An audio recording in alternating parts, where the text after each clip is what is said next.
নমস্কার বন্ধুরা, আমি পম্পা ঘোষ। আমি ইউটিউব চ্যানেলে নতুন এসেছি। আমার এই সম্বন্ধে সেরকম খুব একটা অভিজ্ঞতা নেই, কিভাবে কি করতে হয় না করতে হয়। তো আমার একটা 10 বছরের ছেলে আছে, সে আমাকে হেল্প করে, প্রচুর হেল্প করে, বলে এরকম এরকম করে করো। তবে ও 10 বছরের ছেলে, ও কতটুকু জানে আমিও ঠিক জানি না, তবে ওর কথা মতো শুনি আমি কাজ করি। তো প্লিজ তোমাদেরকে একটা রিকোয়েস্ট করছি, আমার চ্যানেলটাকে তোমরা দেখো, ফলো করো।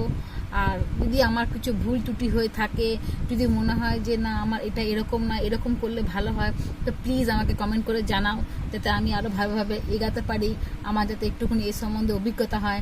আপনারা যদি আমাকে হেল্প করেন তাহলে আমি খুব ভালো উপকৃত হব এবং আমি আগে ভালোভাবে যেতে পারবো। তো প্লিজ ছোটদের বড়দের সবাইকে অনুরোধ করছি, আমার চ্যানেলটাকে বেশি বেশি বেশি করে দেখুন, সাবস্ক্রাইব করুন, লাইক করুন, শেয়ার করুন এবং আমাকে কমেন্ট করে জানান যে কি করলে কি হয়, বা